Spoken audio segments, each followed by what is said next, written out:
All right, and welcome back to Better Understanding the Bible. We're visited again by Mr. James Brayshaw, who has taken some time out of his day to come and explain to us some more of, well, honestly, the stuff that we've mystified.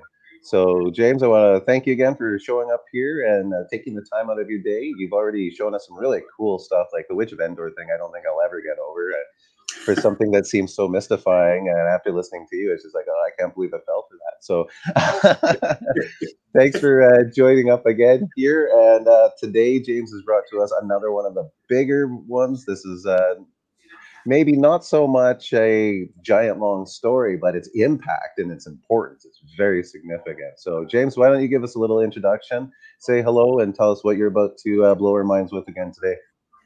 Thanks, Delasolo. And I love magicians and mentalists and people of that vintage and genre. And so I get it. I was got by the Witch of Endor as well. And now we know a little more about that. And today we're going to know a little more about who was tempting Jesus or Yeshua in the wilderness.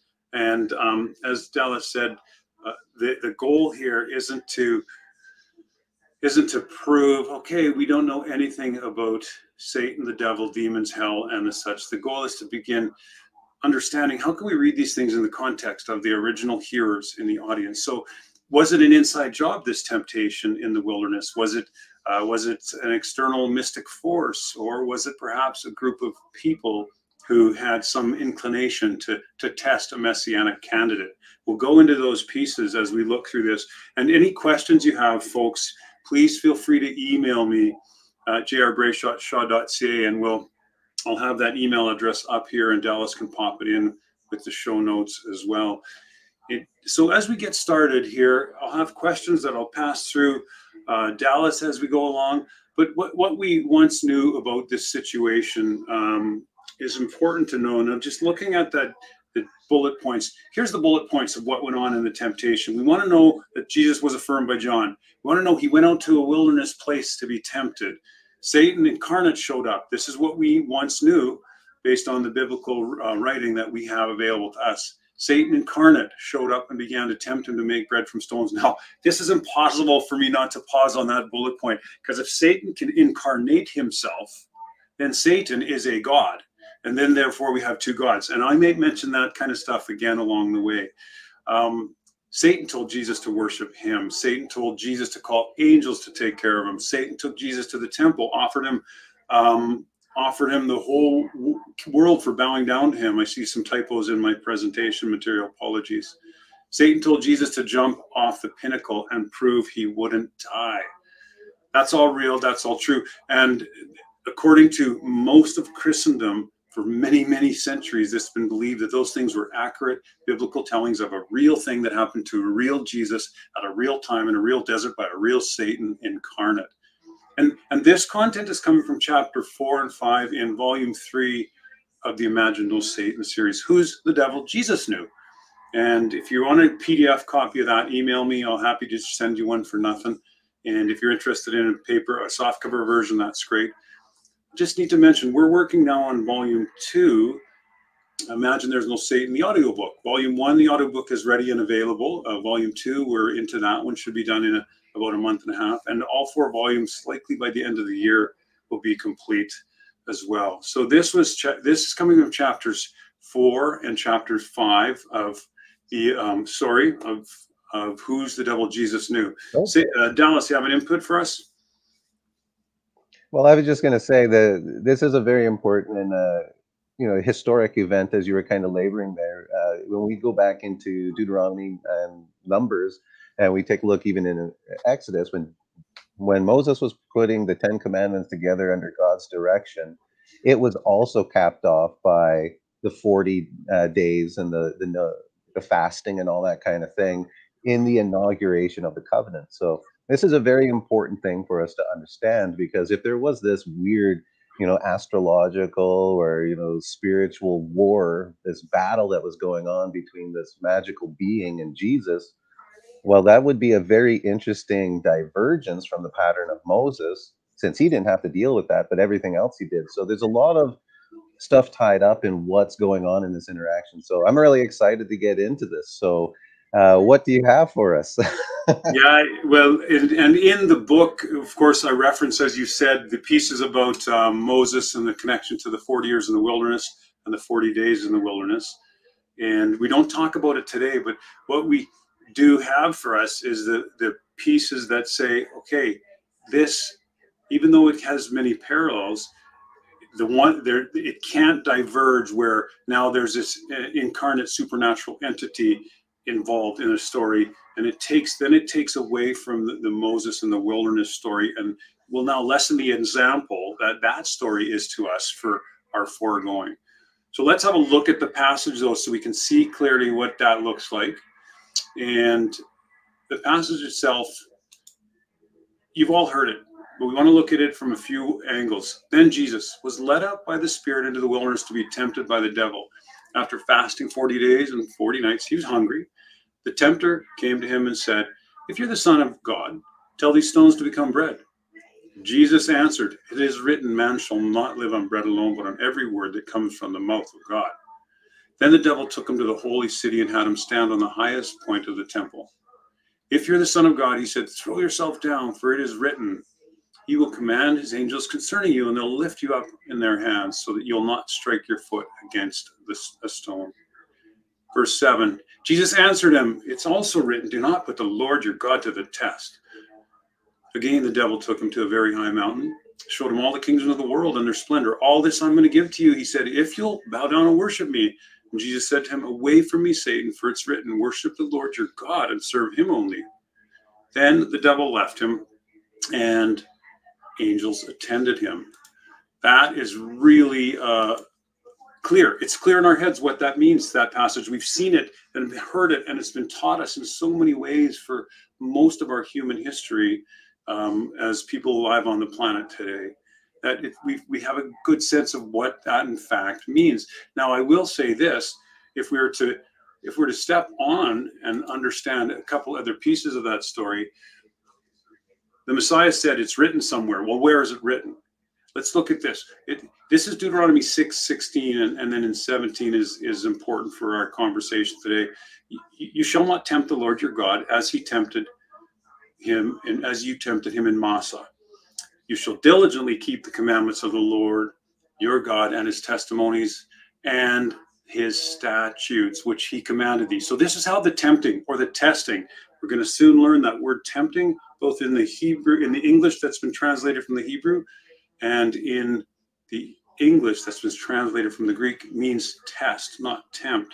And if we look at it on the bottom part of the screen there, it's 52, 54, nasa, and it's a primitive root, and it means to test, by implication, to attempt, adventure, essay, approve, tempt, and try are all the ways that it is translated in the Bible, in the Hebrew scriptures. I will say, knowing that the Hebrew people were testing God by choosing to disobey his commandments when they were in the wilderness in Massah was a bit of a test for the Creator. And he was saying, hey, don't test me. Just let's keep the stuff that's going to keep you alive and safe and well and prospering and close to me. This testing that occurred in Massah, how did the children of Israel test God? Because he called this place Massah because of their chiding. They were disobeying his laws and statutes, and they were trying to start to be entertained by other, we're going to say it here, other gods that were being presented in the wilderness. And that word test in the Hebrew, the word tempt we see in English, when we see it in the Hebrew, is in fact, it's not tempting, it's testing is the better use of it. And the testing's everywhere. It's all through the Old Testament and the apostolic writings, the New Testament. Well, and specifically when they're going through the wilderness, there's that constant badgering of, let's return to Egypt. Let's go back to the Egyptian gods and their system. So yeah, absolutely. The whole walkthrough was about that. It was Bible called it grumbling against God because of it. Yeah, I know. And it's interesting to know that this is all of us when we have a loss of comforts, or even though living in Egypt wasn't comfortable at the start, it became comfortable. And humans don't prefer discomfort. Our brains adapt to keep us in that normal state that our brains are used to, and leaving a place like that and having this uncertain, unknown future, even though they had great leaders through Moses and the team to tell them what's going to happen. And we got you. People are uncertain and they want to, oh no, I want to go back to that thing. Well, there's, if you ever bought a car that you found a feature or two you didn't like, Dallas. Okay? Only a few, right? Only every one. Yeah. And that's that buyer's remorse. And if you could be, I don't want to minimize what the testing Israelites were doing in the wilderness at Massa, but they were, they had buyer's remorse. Okay, we're getting out of Egypt, yay! And then once they left, oh, is this really what we wanted? I don't want to indict the human behavior for testing when things change, even though the Creator here appears not to like it. It's a natural thing, and our kids do it, we do it, and we'll probably do it our whole existence. Yeah, in the context, that's kind of what the weight is, because then when we see Jesus at the exact same time, those scenarios are duplicated.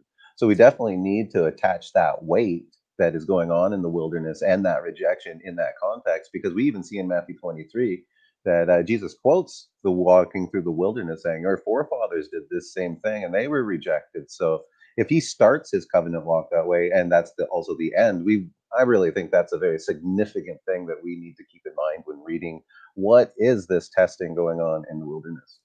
Yeah, I 100% agree with you. And sadly, we get some confusion start to come in when we look into the New Testament apostolic writings, and the wilderness journey that you just spoke about with the Hebrew people. Very clearly, every account of it in the Bible indicates pretty much the same time frame.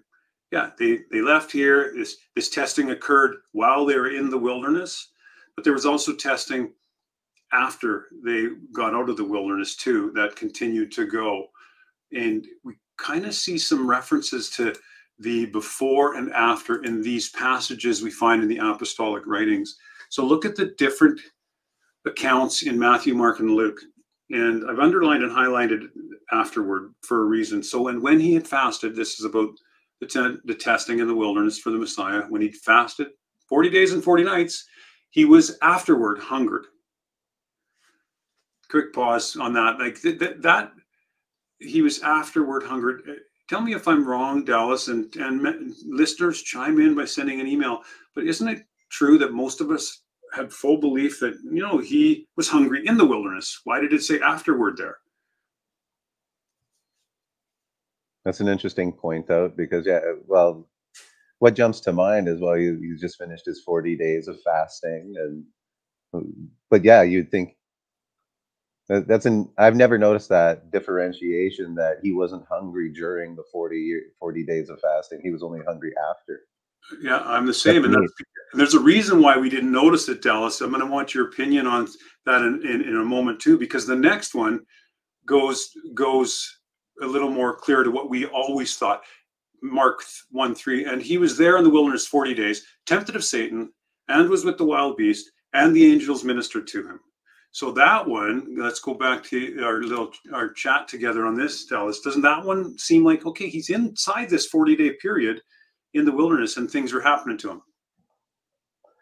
Yeah, it's more of an encompassing statement, not a timeline type statement.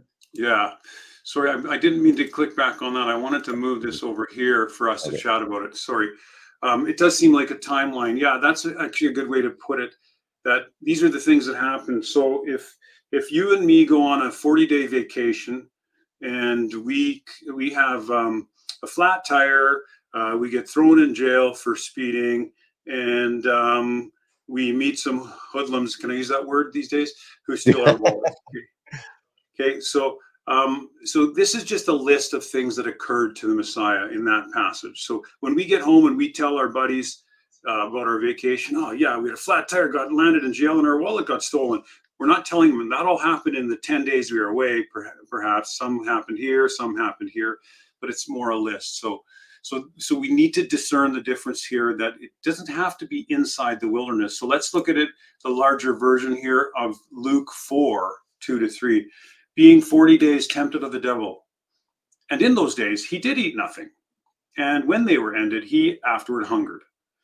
And the devil said unto him, If thou be the Son of God, command the stones that it be made bread. So he was hungry. This is the way we see this. He was hungry, and then the devil happened to be there, or came there, and that point said, hey, do this thing then. If you're God, if you're the Son of God, do this miracle, turn these stones into bread.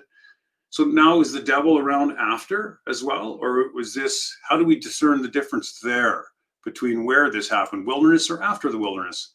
What's your vote, Dallas? Well, I would have I would have to say that when I read all of them in totality, but it's kind of cheating, right?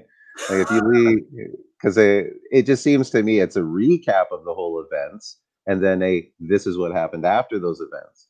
But that's cheating if you put all three together, because there's no doubt that in the first one, it's very timeliney. The second one, it's like a summary statement. And in the third one, it's kind of like a combination of both.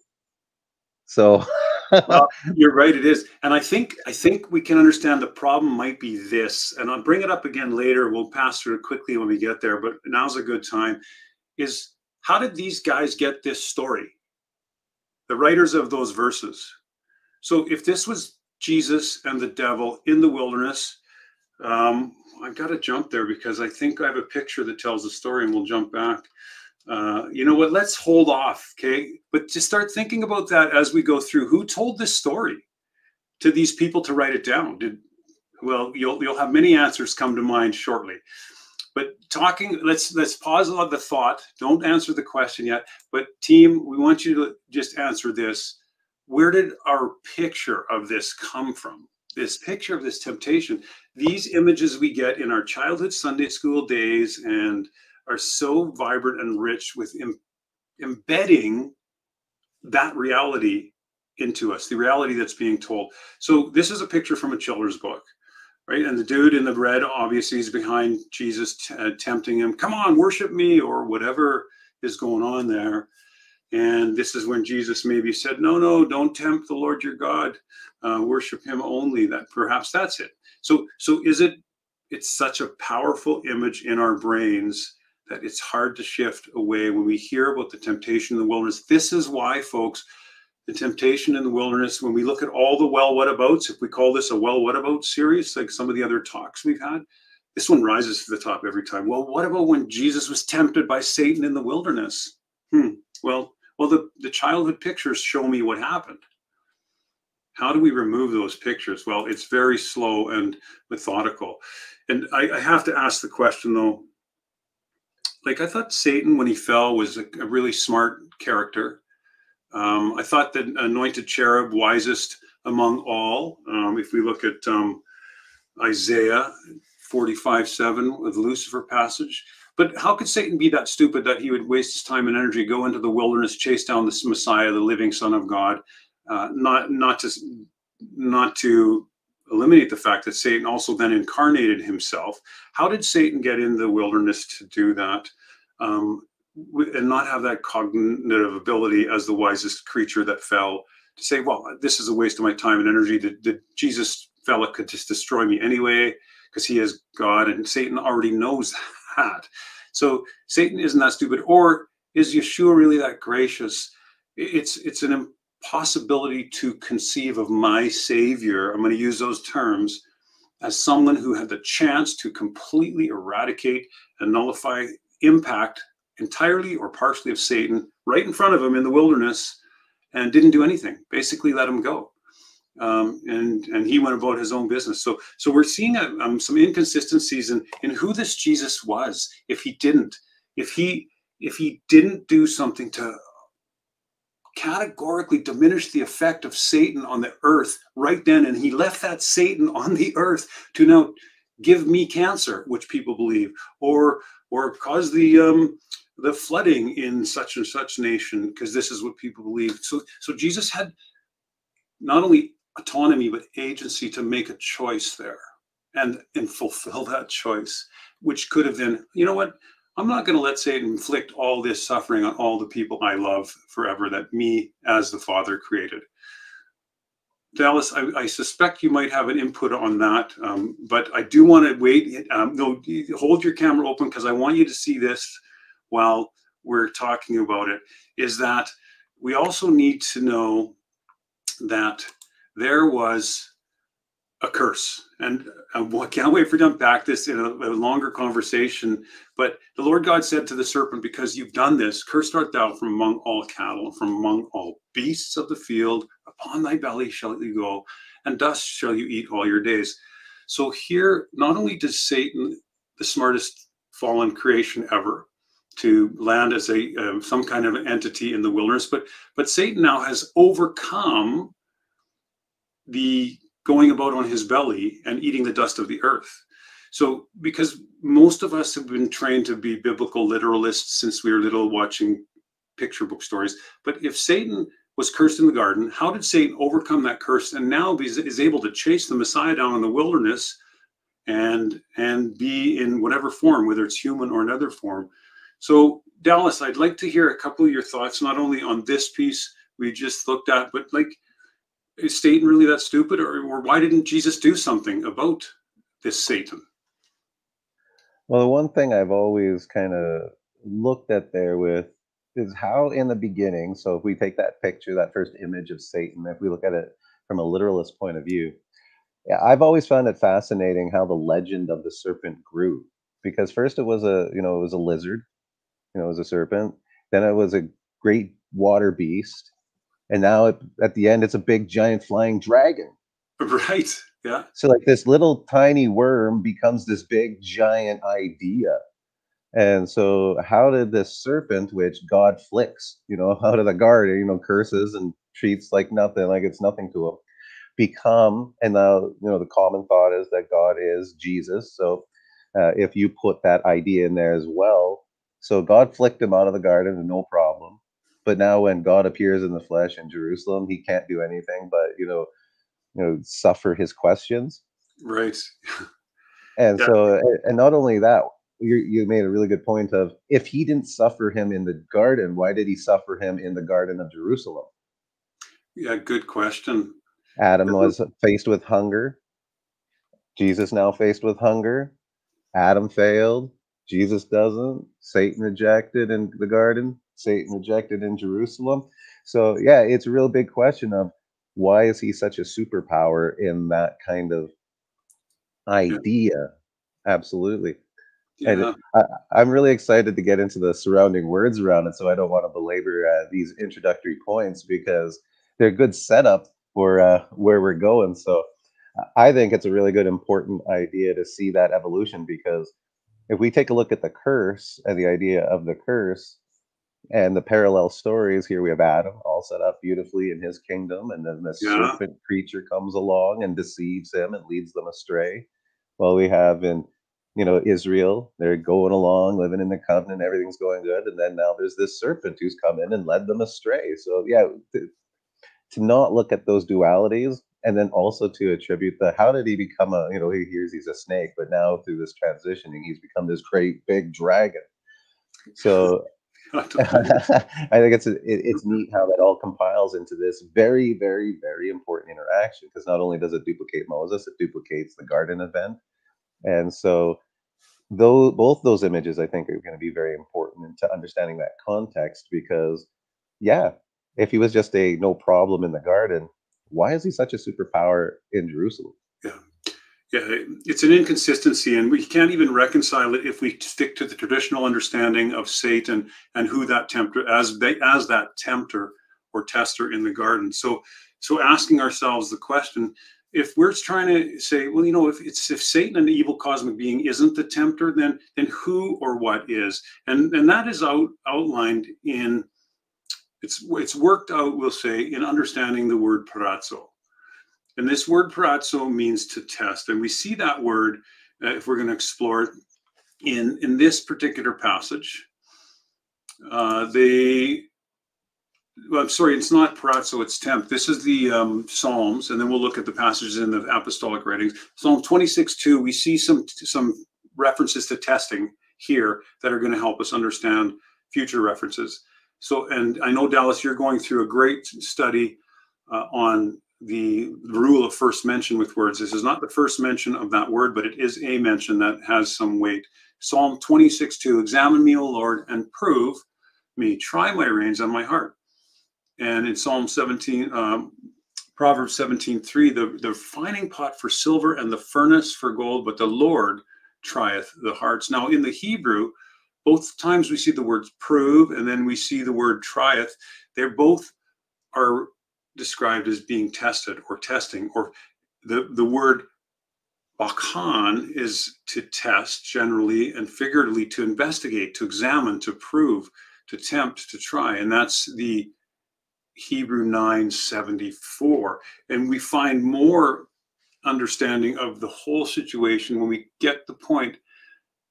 Exploring the word tempting, we find it means to test. So now we can start to ask the question, who's doing the testing? Every occurrence of parazzo, when we see that word Greek 3985 in the apostolic writings, every occurrence of that word means to test. And in reference to Yeshua, it was an influential man or group of men and not a cosmic being that was doing the testing. How can we say that? How can you say, Jim, this was men doing the testing? Well, the fact is, we see men doing the testing all throughout the biblical writings. Here's an example in Matthew 16:1. The Pharisees also with the Sadducees came, and the English says tempting, but it's 3985 in the Greek. And we can now put the word testing in there. The Pharisees also with the Sadducees came, and testing desired him that he would show them a sign from heaven.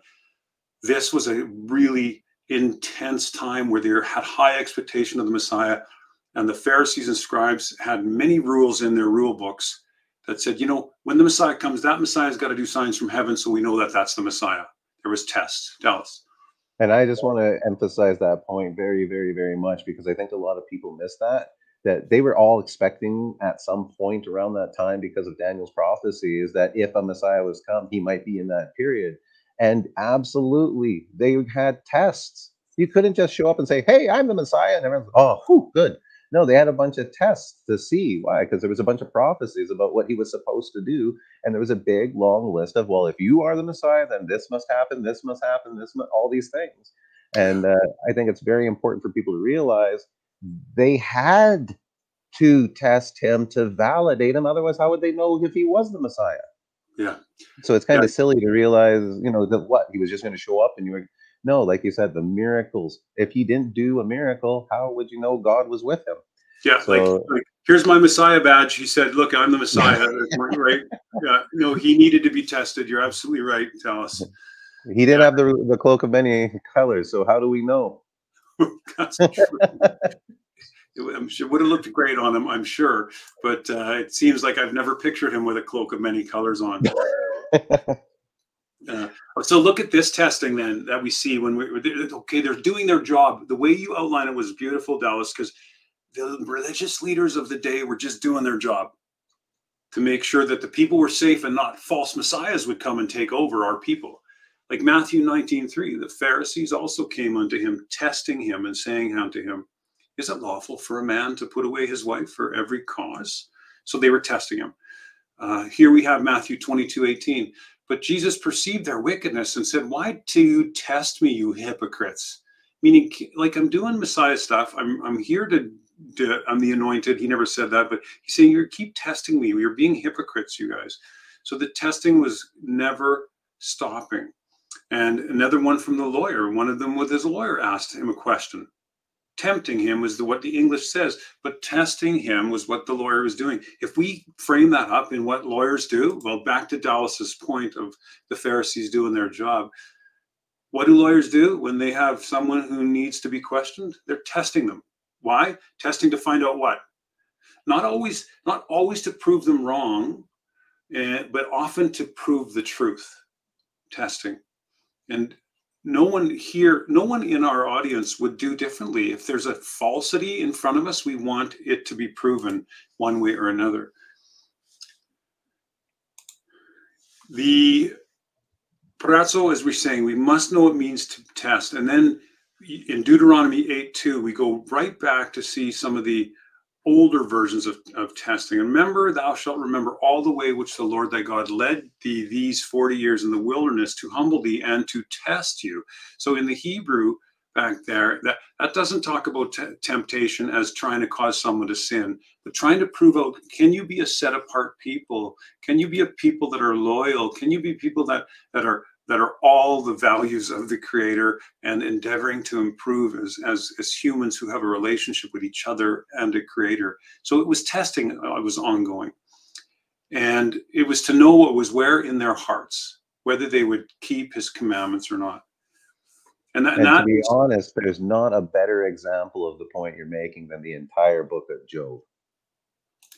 yeah, yeah, Job, and Job was tested in all these things. Yeah, And we, why? Because he was the tempter, the accuser of the brethren, that same position, that lawyer type position, came forward to God and said, "Look, this guy's got everything. That's the only reason why he loves you. How do you even know he loves you? You haven't even tested him."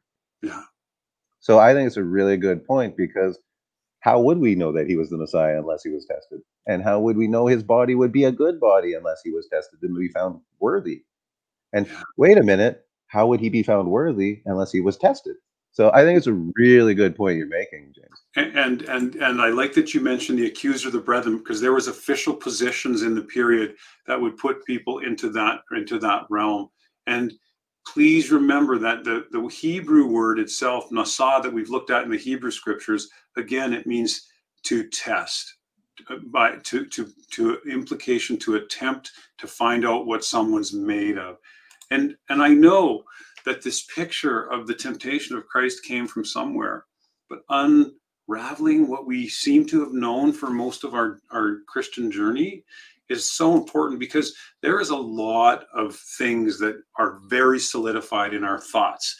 If we look at, so up in the top left, Jesus went out into the wilderness to be alone. Then we see him being challenged by Satan. Then we see here is you're going to get chuck yourself. No, here's all the kingdom of the world. There's the pinnacle of the temple. That was a test. There, oh look, you could do all this, and you could worship me if you fall off here. If you worship me, I'll give you this. Oh look, the angels came to minister to Jesus. And finally, at the end, the picture's clear that Jesus actually leaves that wilderness environment. And here's what he did, Dallas, to that question I asked you earlier, who told the story? So he went to the pub after that wilderness excursion, and he met with his buddies because they missed him, and they sat down and had a brew. And what happened out there, man? And guess what he said? Oh, this is what happened. Who told the story? Did you come into a thought about who told the story since I asked that question? Well, I have my answer, which isn't unfortunately going to go down the route you want me to. But That's if we were to go by the narrative aspect of it, no one else could have, because you're not going to send a reporter in to talk to Satan afterwards, especially if he's like a magical being. Like, who, right. how are you going to text him? Hey, Jordan, can you come and sit down? We need to figure out what happened there. So obviously, Satan would not communicate the story. So Jesus would have had to told them. In my opinion, it's it was a hand chosen story to represent Jesus at the beginning by the authors. So whether or not it was an actual physical event that took place, I don't think is even really the necessity behind the message, as much as it was the testing, as you're pointing out, which was the necessity that proved the Messiah to the reader. Yeah. So it depends on how geeky we want to look at this. So if we want to just stick with the narrative, I will side with you and say, in the narrative of the Gospels themselves, only Jesus would have been privy to the knowledge of what went on during that Right. interaction. Yeah. And that is one of the conclusions. Probably it's very likely the possibility that he did that. But it's also possible that the accusers of the brethren, the Pharisees who were testing him, also shared what they encountered in the wilderness or after the wilderness by telling him.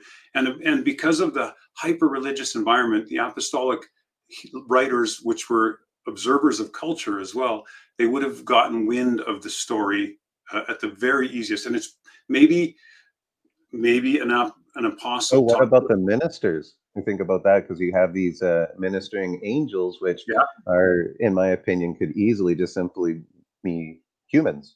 So the yeah, I human agree. messenger sent. to him at the end of that battle to console him. You're right. If you look at that, I like that the kids' book actually puts people in those spots, because I believe that the ministering angelos in the Greek, the ministering angels were people that cared about the Messiah, cared about Yeshua, and they came to see him afterward. Maybe they did bring him a beer, so it could have been at that time that the ministering angels were. Maybe that was his apostles. Some of them. Maybe it was another appointed group from the temple environment that had faith that their Messiah was coming. But the point is, Satan couldn't tell the story to anyone. It's just not even possible. But it is possible either the Messiah, Jesus, told it, or the ministering angels, or the Pharisees as well could have retold pieces of this story as well. And why would I point to that group, the Pharisaical group? Because if they were there in the wilderness, as I'm suggesting they likely were, doing some of the testing, then they would have been able to retell their account. These are talkers, man. They're going to talk to groups and people and report back everything they encounter about, well, what did you find out about that upcoming Messiah guy? And they're going to report back. So this is just one minor piece that suggests it wasn't a cosmic Satan, but it was people that were in the wilderness with the Messiah. Otherwise, we're left with that picture. And, I don't know if you were a Looney Tunes fan when you were young. Maybe you still are. I would never judge, but there's Chester and Spike. I don't remember the bulldog. And this is one of the pictures that didn't get into the storybooks. Oh yeah, Satan was He's like my little friend because he's so big and strong. That's right. I'm going to go out and tell him what to do now, and ask him these questions and bounce around. So it's a appearance that the Messiah is in the wilderness, again giving respect to Satan in the wilderness that Satan doesn't deserve, and this Satan is there just being a little bouncing dog and annoying him and doing nothing. Go ahead, Dallas. Oh no, I'm just I just think that it makes sense, because the generic narrative is, in all the gospels, either Jesus is born, he comes upon the scene, he starts doing his thing, then he gets baptized, revealed to the world, immediately gets tested. So here we have the person lives his life, decides, okay, at the baptism, my ministry begins, and immediately engages in his testing. Well, that kind of makes sense to all religious movements. All religious movements work that way. You're right, and as you get into that, that's one of our next talking points. Is after the baptism, what was going on in the minds of the people watching it? Not that we can go back there, but we know human behavior enough to understand these heightened religious environments where there's great expectation of something important about to happen. So the understanding of a first century Hebrew believer would have been regarding the Satan in the wilderness as well, that it's just an adversary. And they would have understood the Greek word, which might have been spoken in originally Western Aramaic or even Hebrew by the apostolic speakers whoever penned it down ultimately. They would have understood that word to be referring to the tester, to be a human being that was opposing God. So if it wasn't Satan, it was possibly two or three other options, as we talked about, from another human being who is unsubmissive to the will of the Creator, or from a desire. This is one we don't want to dismiss. As I outlined in chapters 12 and 13 of Satan, Christianity's Other God, about the testing in the garden of Satan, from the serpent to Adam and Eve, there was an evil inclination in humans that is always going to cause us to think about, what about this? And so this could have been from the desire within the heart of the Messiah to do or be that which was against the Creator's will for that individual. Or maybe there was a divine mystical expression from the Creator to have occurred. I'm never going to say that can't happen, because to test me in the wilderness, to paradzo, to be tempted, the Greek word is perazine. It's simply from the root word parazzo, and when it's ascribed to God, it's in dealing with men. It means this, and it can mean no more than this, that it means that men are tempting or testing individuals, just as it came to pass that God did tempt Abraham, or put his faith to a severe proof, trying to get the proof that you are what we need you to be. And now we can go back to that conversation that we began on, the job of the Pharisees, the jealous men such as the Pharisees do display in many occasions jealousy, could it be possible that men with earthly power get jealous of men with godly power? I think it's impossible to say they don't. And here there's a Proverbs in Proverb 27:4, wrath is cruel and anger is outrageous, but who is able to stand before jealousy? Jealousy has a huge chemistry in the human condition that drives people to do things that are, how could you do that? And when we find jealousy to be the root of it, we see how impactful jealousy is. So let's look at these leaders who were jealous for a bit, like the religious leaders who were in attendance at the Jordan. And you mentioned it, Dallas. They wouldn't have been pleased with this favorable response from the group. They wanted to retain power, right? So they were hearing John state some important stuff, that this is the one who would come, whose sandals, you know what, John was not worthy to untie, because this person was so important. Probably these words were felt as stabbing words to the scribes and Pharisees, and they thought themselves to be righteous. They didn't like these words. No prideful man who wants all the attention and glory would be pleased to hear such glowing affirmation of another man who was looked down on by the religious and social elite. Remember, Jesus came to renew the covenant in a way that people now didn't have to observe man-made religion anymore. And there's an article titled, Let's Be Fair to the Pharisees. And if we look at this article, it was really written in I have the reference at the end of this here. In an article, Let's Be Fair to the Pharisees, the writer adds some valuable perspective on the concept of testing. Testing a Messiah candidate is a good thing. Yay, Pharisees. We often find it in the Gospels, cases where Pharisees approach Yeshua in an effort to test or to trap him.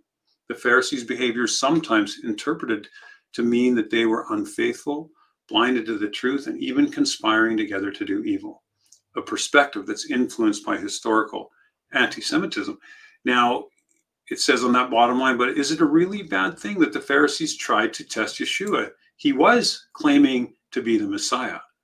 And if someone made such a claim, would you want them to would you want to test them, or would you blindly take their word for it? Testing someone who makes serious claims to be sent from God is the only right thing to do, especially if you are a spiritual leader of a community. The fact that the Pharisees tested Yeshua is evidence that they took him seriously. Okay, so that's good. And they were being responsible leaders among them. So one who claims to be the Messiah should expect to be challenged. Dallas, if you claim today to be the Messiah and did great wonders, people would test you.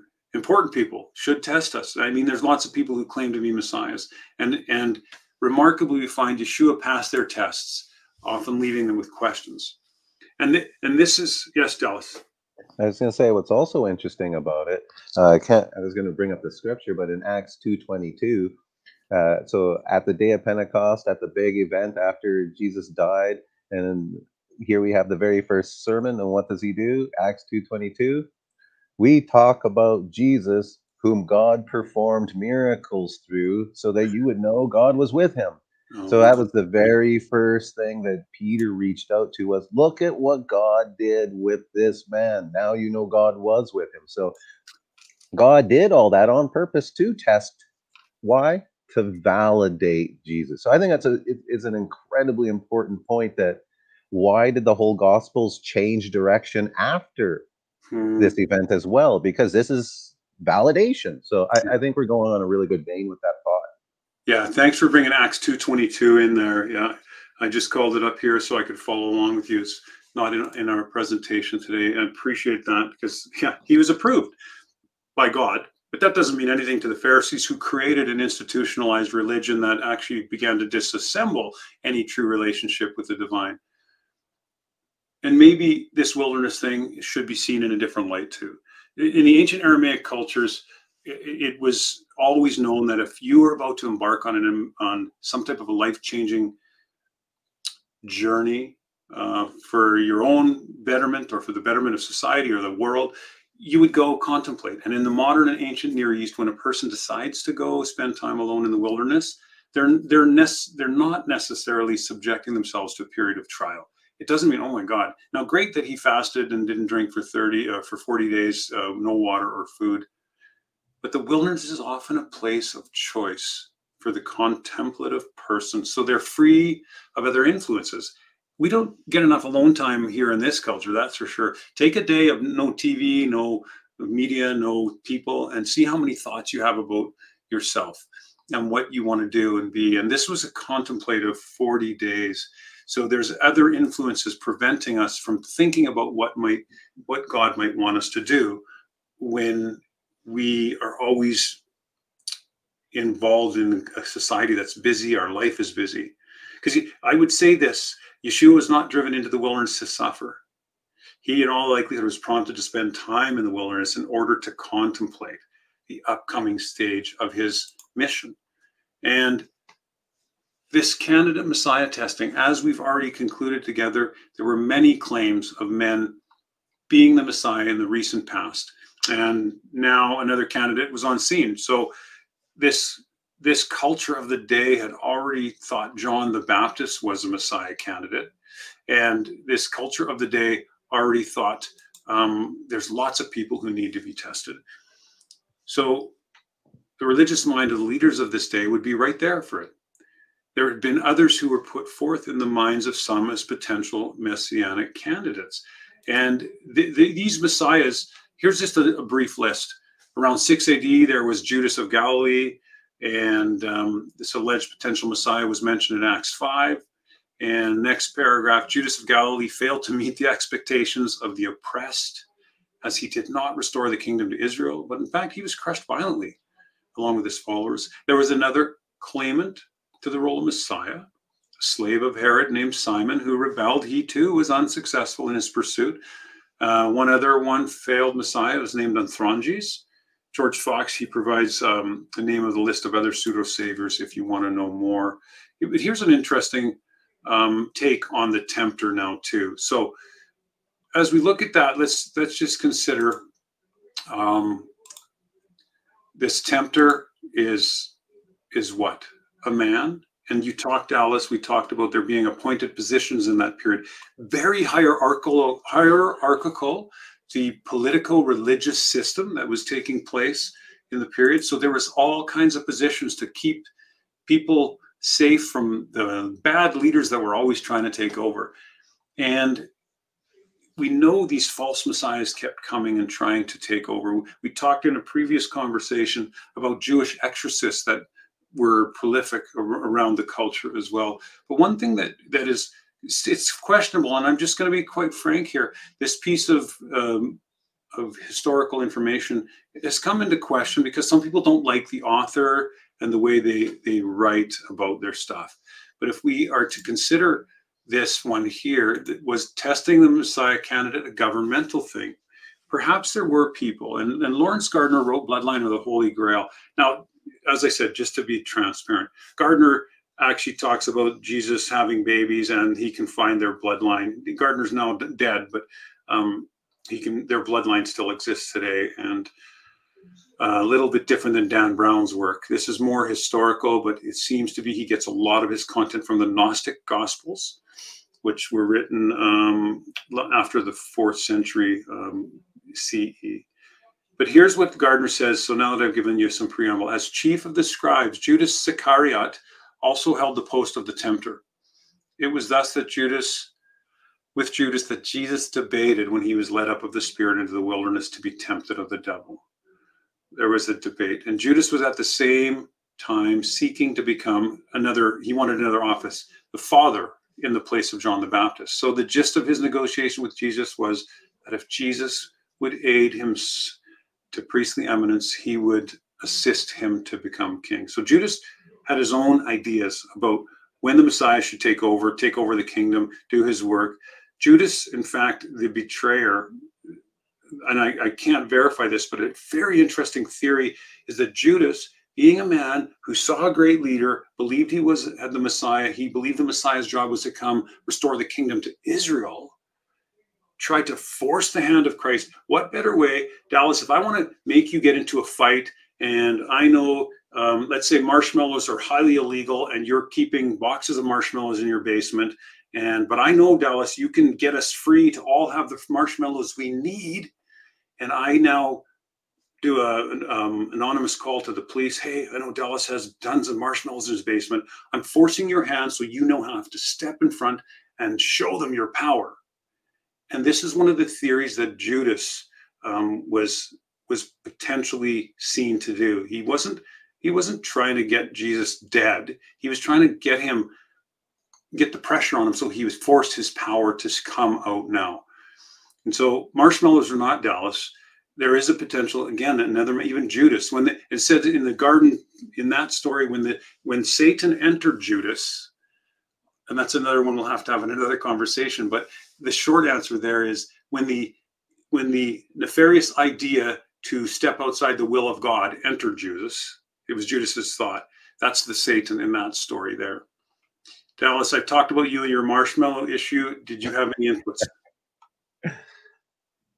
Well, I would just say that it's forcing just like when we're going to get into who's at Jesus's baptism, I think it's a really good precursor that you're setting up here, because it's that same mindset, right? It's that same, they were forced to test him because of the results of the baptism, Right. where I like how you're showing here how there's that possibility Judas was trying to force the interaction between the old covenant and Jesus, basically.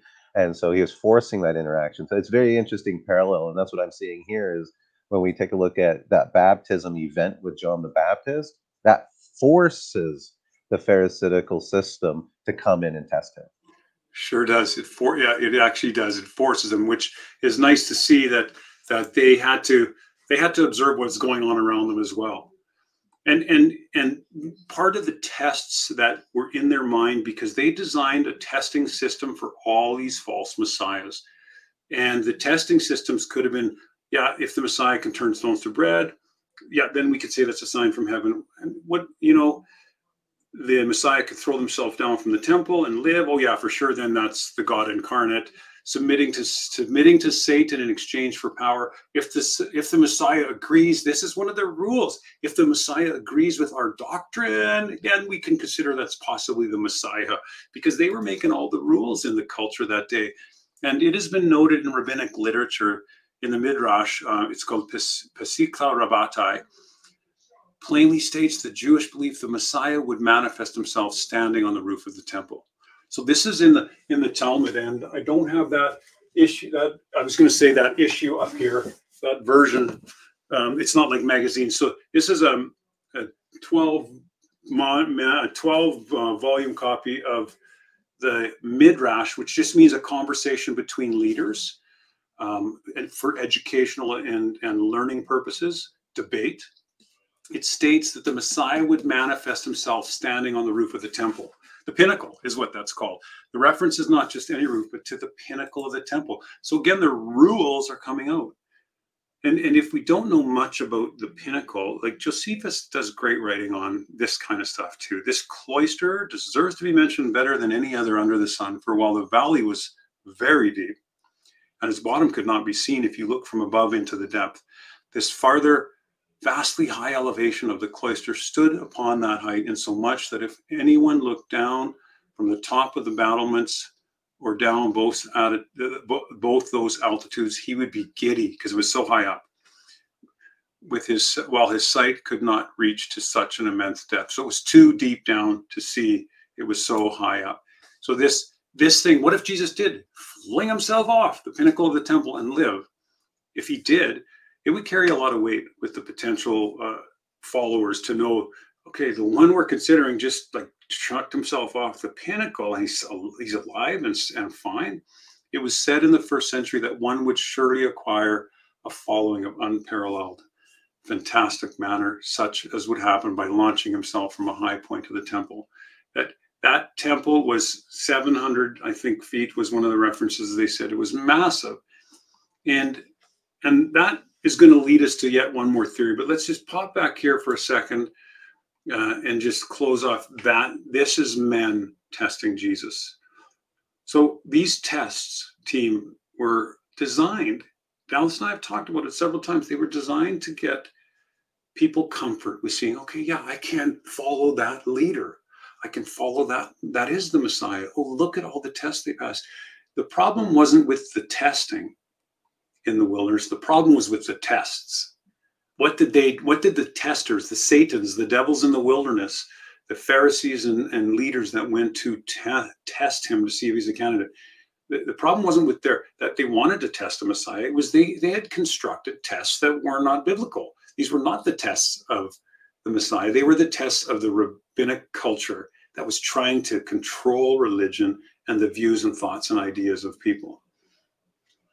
Dallas, I'll pause here for an input for you before I touch on a couple other pieces related to Jesus' own thoughts. No, I'm good to go. Let's keep going. Alrighty. So if, as I mentioned earlier, Dallas and team, it was one of three things. It was either evil men, men that had an inclination to find out who the Messiah was, or it could have been a person's own thoughts. Is it possible that the Messiah was alone in the wilderness and the Satan, this evil inclination, said, man, I'm hungry. I just need something to eat. I could turn the stones to bread. So if he was created as fully God and fully man, and that's not what we're unpacking here today, if that's the case, and if we're also told, and he was tempted as in all things, as you are tempted in all things. So he's hungry, on a mission, could turn stones to bread. He was tested, tempted to say, yeah, no, I could do that. Okay, I should just prove I'm the guy. If I went up to the pinnacle, then I could toss myself down and live. That'd do it. So is it possible, this evil inclination, what it's called? I understand the creation story indicates us as being created with the power to choose both good and both evil. And I also understand that in the middle of the garden, God placed the tree of the knowledge of good and evil. He placed evil in front. He placed testing in front of the first man and woman in the creation story as well. So this evil inclination has been in us, all of us, forever, and it's not going to go away. So the probability of who or what tested Jesus in the wilderness, it's going to be the actions of a man or group of men spoken of as the devil, or that potential to choose evil, a potential that's present inside of every human being, including the Messiah. And yes, we can control it at times, but no one has perfect control over it. Because we must remember one piece here when it talks about the Messiah going to his death as a sinless sacrifice. The sin of that day was only in reference to him not breaking or disobeying any of the commandments of the Creator. And that last one, as I mentioned earlier, could be a divine expression which possibly occurred from the Creator himself. So here we have, I think we're wrapping up this concept here in just a moment or two, Dallas, and I want to follow up with any questions you have. But folks, as I mentioned earlier, this conversation goes a bit further in chapters 4 and 5 of Who's the Devil? Jesus Knew, and email me if you're interested in getting a copy. And yeah, that's stepping on to our next topic for another day. So I'm going to back up here and pause, Dallas, so we can start wrapping up, as I think we've gotten to the end of our conversation on the temptation in the wilderness. What I would like to do is, because I think this is a really good setup, so get your response to this. Now that we've kind of set up, and I think that you did a really good job of provoking and asking questions about what was even going on in the wilderness. Why was it like? I think that was such a good precursor to what does the script say now. So if you would love to do it, so I'll leave it up to you. You don't have to answer now. We'll get you back on, and what we could do is go through the Gospels, just those sections, and see how they compare and look because. Uh, I know as well as you do that that word devil, Satan, and all that, it's pilfered all through those exchanges. And I think it would be a fun read for people to listen, to go through those scriptures to see more in detail. Because now that we have in our minds the idea that, okay, so Jesus came on the scene, he was one of the many prophets claiming to be Messiah. There was a validation event out of his baptism. So immediately he was put into testing. Well, what took place? So I think that's a really good setup for where we are. Now, I guess my question to you is that little summary I just gave there, is that kind of where you want our minds to be in this kind of preparatory place before we read it? Is that That is Jesus? exactly it, because Okay. my view is we can't read it accurately or correctly if we don't have the preparatory questions and thoughts and understandings in mind. I think this has been my problem for most of my early life, was that I didn't get any preparatory inputs from any organization. I only got the scripture and told what it. I only got the biblical writings read to me and told what they meant. And and this is one of the very reasons why. Yeah, my intent is, as you see, I rarely run through all the scriptures when I share the concepts, and that's intentional, because for me to read those, the first thing that comes to mind for people is their original understanding. And so I love the mode you're on, and the answer is already yes. You told me I can think about it. Let's do that very soon. Get together and go through so we can piece it together. Now having this framework to say, okay, it doesn't have to be my original thinking that I got from my 6-year old Bible story. Yeah, this process feels very much like when we talked about the swine, how the scripture of the swine wasn't really that in depth, but it was getting our minds, getting out of our own ways of our already predetermined ideas. And so I think with this video, that kind of sets us into a good position because I think even though we've set the idea, I know even with a lot of people I've talked to after some of our videos, they still want to see it directly because as much as you as I know, it's like, okay, I get this concept, and then I'll go and flip to another page and I'll still read it like the old concept. Right? Yeah.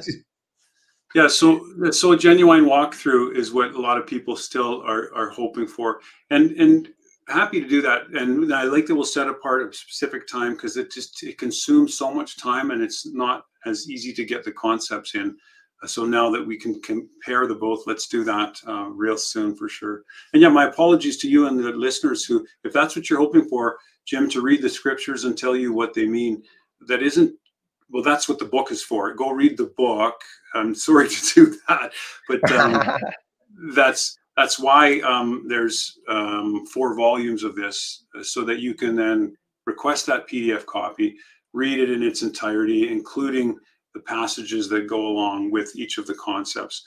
That's why I've gone through the entire scripture, Old Testament and apostolic writings, and every passage related to hell, devil, demons, Satan, and I haven't done angels, is there for people to say, okay, oh, okay, I see how this means this now by reading that. But that's something one has to take their time to do, guided. It's a commentary that has a different view on Satan than we've all been told.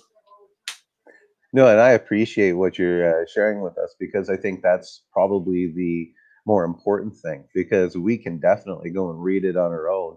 And I think these kind of, especially these very heavy duty specific ones, because like, Yeah, let's face it, Jesus's baptism is a major turning point in the Bible. So I don't think I would put it. I think it would be pretty rude of me to put it on you to explain every passage word for word. That'd be an unfair expectation. I lean this one forward because it specifically has such a big weight, and I think this it opens up such a can of worms to like Revelation 12, all those kind of yeah, things. So this is a good gateway drug to. So that's why I bring it forward, push you into that kind of conversation. yeah. When I love those, I truly do. They're of such value, and when we look at, as you say, this entire passage here, it's just it needs to be looked at, not just the Matthew passage, but as we looked at before, we looked at Mark and Luke as well. We were able to see. I'm sorry, I was trying to find that while I'm chatting. We were able to see that the language is different. What are they both talking about? All 3 of those authors, when they have after the wilderness or in the wilderness? What's the real deal here? So let's do it. Yeah, we'll message each other and get it planned out in the next couple of weeks. Would probably be adequate. Fantastic. We'll figure that out in the background. I'm pretty sure there's going to be a lot of people excited for that. You're my most requested next video. So just so that you could hear that. And so it's been a little while. You and James going to do another video? So everybody's appreciating it. So I think if we make plans, that'll just get the excitement ready for the next one anyway. That's kind of them to say, and thank you. And there's just that picture of those three discrepancies we find in those different versions of that after or before or during. Well, my Yeah, no, friend, and I think I'll leave you to it, I guess, unless you have more questions. Anything I can pitch in on, please let me know. well, what I would like to do is get everybody to check out your work because obviously we're just skimming topics here. You didn't get the volumes, I say again, volumes of data that you have written down that we could even start to scratch all of it here. So we're just at the beginning. We're giving some good information to you guys. Please take advantage. I'm just going to zoom this up here. James has this all set up free PDFs. If you want to buy the books, they're available as well if you prefer the paper. Go and do the work, do the research, not because somebody needs to hear it, but because you need to know it. We've gone through this, and that's why we're excited to share it.